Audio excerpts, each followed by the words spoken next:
Hallo zusammen, heute möchte ich dir den Vergleich zwischen der Apple Watch Ultra 3 und Ultra 2 vorstellen. Besser gesagt, lohnt sich ein Upgrade auf die 3 oder wenn du noch keine Ultra-Uhr hast, welche würde sich für dich lohnen? Das klären wir in diesem Video. Wenn wir einen Blick auf die Modellvarianten werfen, kann man ganz gut sehen, dass wir überhaupt keinen großen Unterschied haben.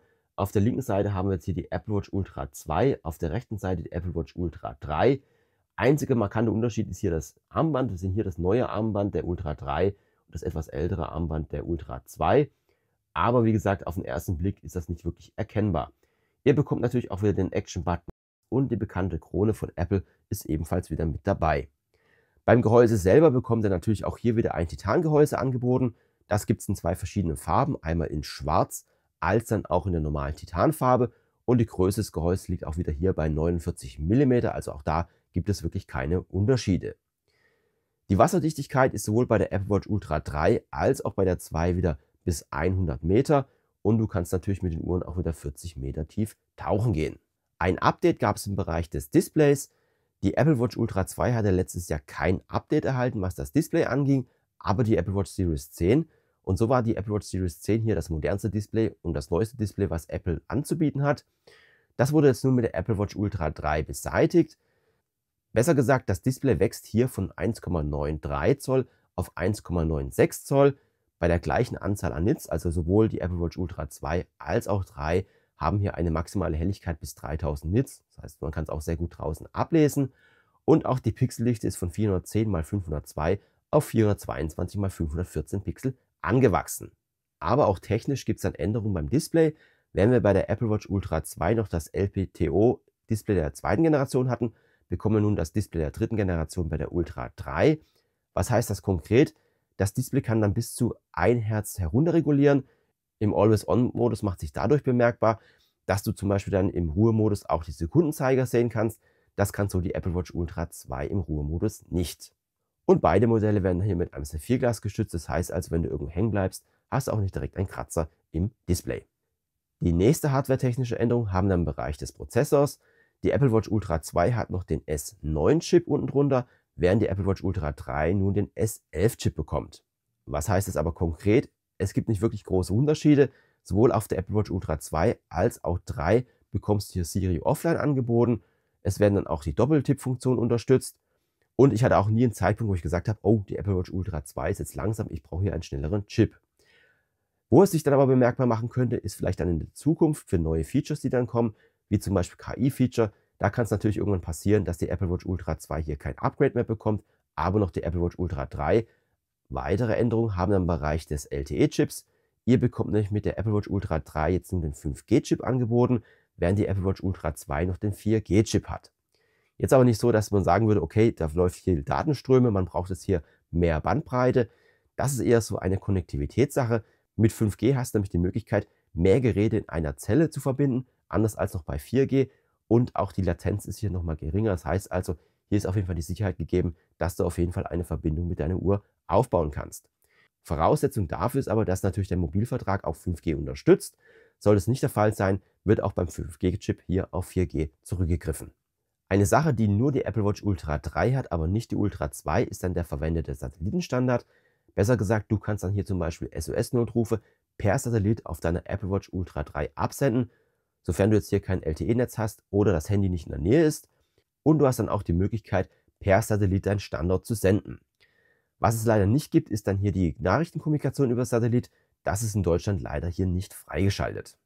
Und hierbei ist zu erwähnen, dass mit der Aktivierung der Apple Watch Ultra 3 der Satellitenstandard dann für 2 Jahre kostenlos ist.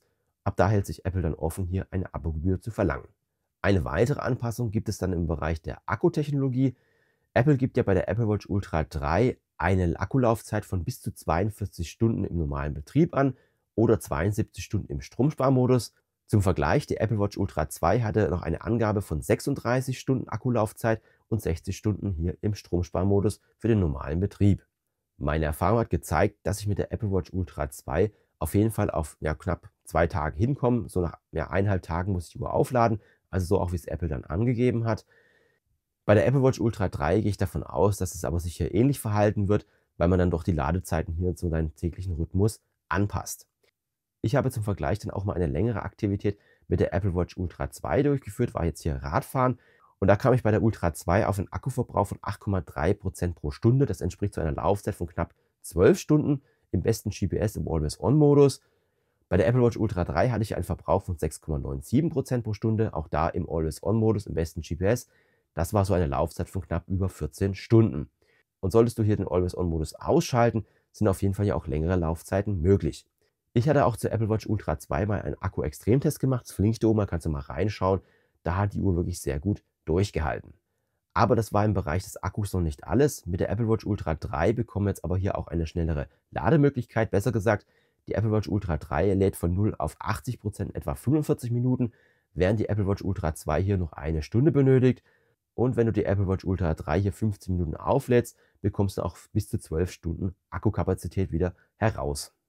Wenn man sich die Apple Keynote der Apple Watch Ultra 3 angeschaut hat, hatte man so ein bisschen das Gefühl, dass einige Features hier nur mit der Apple Watch Ultra 3 herauskommen. Aber gerade softwaretechnisch gibt es hier sehr viele Anpassungen bei der Ultra 2 und es gibt da wirklich keine Unterschiede zu Ultra 3. Das erste wäre in diesem Fall die Zifferblätter. Du bekommst nämlich auch mit der Apple Watch Ultra 2 die neuen Zifferblätter angeboten. Sei es zum Beispiel das neue Wegpunkt-Zifferblatt, das kannst du hier auswählen. Aber auch das neue Flow-Zifferblatt, was wir von der Series 11 gesehen haben, gibt es auch hier auf der Apple Watch Ultra 2. Oder auch das neue Exactograph-Zifferblatt bietet euch die Apple Watch Ultra 2 an. Zu guter Letzt gibt es dann noch das neue Bright Harmony Zifferblatt und auch das neue Fotozifferblatt mit dem Liquid Glass hast du ebenfalls dann hier zur Auswahl. Im Gegenzug erhält aber auch die Apple Watch Ultra 3 die alten Zifferblätter der Ultra 1 und 2. Konkret gesagt bekommst du einmal das Modular Ultra angeboten, das man hier wirklich sehr individuell gestalten kann, einer meiner Lieblingszifferblätter der Ultra-Uhren. Und natürlich auch das Wegweiser-Zifferblatt, was wir noch von der Apple Watch Ultra 1 kennen. Eine spannende Ankündigung mit der Apple Watch Ultra 3 ist nun die Erkennung von Bluthochdruck. Besser gesagt, die Uhr kalibriert sich so etwa 30 Tage und nach 30 Tagen, sofern dein Blutdruck steigen sollte, bekommst du dann hier eine Mitteilung, dass hier eine Abweichung stattfindet und dass du vielleicht zum Arzt gehen solltest. Diese Methodik wurde zwar in den USA mittlerweile von der FDA zertifiziert, dennoch ist es hier kein medizinisches Gerät. Heißt also, wenn du eine Meldung bekommst, solltest du dann bitte hier auch zum Arzt gehen. Dies ist an dieser Stelle aber nicht Ultra 3 exklusiv. Nein, du bekommst das Ganze auch auf der Ultra 2 angeboten. Einzig auf der Apple Watch Ultra 1 bekommen wir dieses Feature hier nicht. Und damit du das verwenden kannst, gibt es von mir auch einen kleinen Tipp, beziehungsweise du musst das erst aktivieren. Hierfür gehst du einfach in Apple Health. Du findest das hier unter Herz. Und wenn wir jetzt hier runter scrollen, dann sehen wir jetzt auch hier Bluthochdruck-Mitteilung. Das kannst du hier auswählen. Und hier musst du dann ein paar Fragen beantworten und bestätigen. Und ab diesem Zeitpunkt ist dann das Ganze auch aktiv auf deiner Uhr. Eine weitere Anpassung haben wir dann im Bereich des Schlafes. Besser gesagt, du bekommst sowohl auf der Apple Watch Ultra 3 als auch auf der Apple Watch Ultra 2 den sogenannten Schlafindex angeboten oder Sleep Score, je nachdem, wie du das jetzt hier verwendest. Einmal bekommst du eine Zahl angezeigt, die einfach darstellen soll, wie gut deine Nacht war. Wenn du dann im Widget drin bist, was du hier unter dem Schlaf findest, dann kannst du auch auf das i drücken, dann bekommst du hier noch mehr Informationen über den Sleep Score. Aber es gibt dann auch weitere Analysen, wenn du hier in die Apple Health App hineingehst. Da sehen wir nämlich auch hier den Schlafindex nochmal schön aufgearbeitet. Einmal bekommt ihr hier die Vitalzeichen, den Schlaf generell und hier oben sehen wir dann auch den Sleep Score. Und wenn wir jetzt hier drauf gehen, könnt ihr auch nochmal schön hier alles detailliert lesen, was das eigentlich genau ist. Und ihr bekommt dann auch hier im Diagramm angezeigt, wie dann hier so die Entwicklungen waren der letzten Monate. Wie gesagt, hier wird dann auch wirklich historisch alles aufgezeichnet und dann kannst du das nochmal genauer anschauen, wie sich das dann hier zusammengesetzt hat. Mit der neuen Apple Watch Generation haben wir auch das neue Betriebssystem erhalten, besser gesagt WatchOS 26, aber auch das wird auf die Ultra 2 und 3 ausgerollt. Hauptmerkmal ist vor allem das neue Liquid Glass Design, das heißt alles ein bisschen durchsichtiger, moderner gestaltet. Wir kennen es auch schon vom iPhone, das hat sich dann auch auf die Apple Watch hier durchgesetzt. Anpassung gab es dann auch bei der Workout-Auswahl. Dies ist jetzt etwas benutzerfreundlicher aufgearbeitet, ist nicht mehr so fummelig wie noch bei der Vorversion. Und es gab auch eine Anpassung bei der Erstellung von Workouts. Diese kannst du nun jetzt über das iPhone erstellen und musst nicht mehr ganz fummelig auf die Uhr machen. Das ist auf jeden Fall eine deutliche Verbesserung gegenüber der vorherigen Softwareversion. Und sowohl die Apple Watch Ultra 2 als auch Ultra 3 erhalten den sogenannten Workout Buddy. Wobei man sagen muss, der ist momentan nur auf Englisch erhältlich, in Deutsch gibt es ihn noch nicht. Aber was macht der Workout Buddy?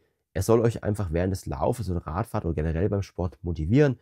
Gibt hier Statistiken wieder, Verbesserungen, Vergleiche. Das ist so die Kernaufgabe, was er dann hier durchführt. Und möchtest du den Workout Buddy hier im deutschsprachigen Raum testen, dann musst du die Systemsprache deines Handys auf Englisch umstellen, dann kannst du es auch hier schon nutzen. Aber sowohl auf der Apple Watch Ultra 3 als auch auf der Ultra 2 bekommt ihr alle Features dann angeboten, was uns das neue WatchOS 26 anzubieten hat. Und wenn wir dann noch einen kurzen Blick auf den Herzfrequenzsensor werfen, sowohl von der Apple Watch Ultra 3 als auch 2 bekommt ihr wirklich einen sehr guten Sensor angeboten. Ich kann hier überhaupt keine Unterschiede feststellen. Generell muss man sagen, dass die Herzfrequenzsensoren bei Apple wirklich sehr gut sind, sei es jetzt beim Krafttraining oder zum Beispiel jetzt auch bei meiner Gravelfahrt. Das erkennt die Uhr wirklich sehr gut. Es gibt hier kaum Abweichungen gegenüber eines Brustgurtes. Die Messungen sind wirklich sehr akkurat.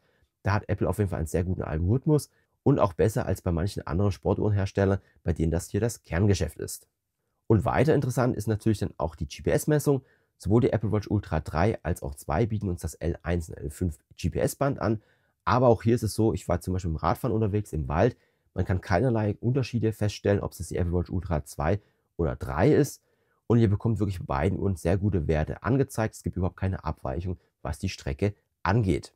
Im Umkehrschluss kann man also sagen, wenn der Herzfrequenzsensor als auch die GPS-Messung für dich ein wichtiger Punkt ist, kannst du auch auf die Apple Watch Ultra 2 zurückgreifen. Da hast du auf jeden Fall keine Unterschiede, was die beiden Modelle angeht. Ja, da komme ich auch zu meinem Fazit zwischen der Apple Watch Ultra 3 und 2. Die Apple Watch Ultra 2 ist ja mittlerweile auch schon teilweise im Angebot und etwas günstiger erhältlich als die Apple Watch Ultra 3.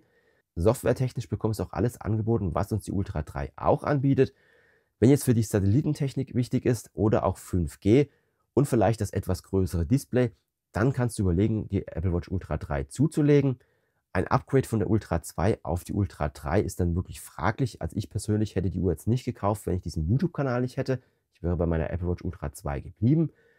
Hast du jetzt eine Apple Watch Ultra 1, kannst du schon überlegen, ob du sagst, okay, ich gehe jetzt auf die dritte Generation. Hier gibt es dann schon einige Updates mehr. Nichtsdestotrotz, sowohl die Apple Watch Ultra 1, 2 und 3 sind sehr gute Uhren.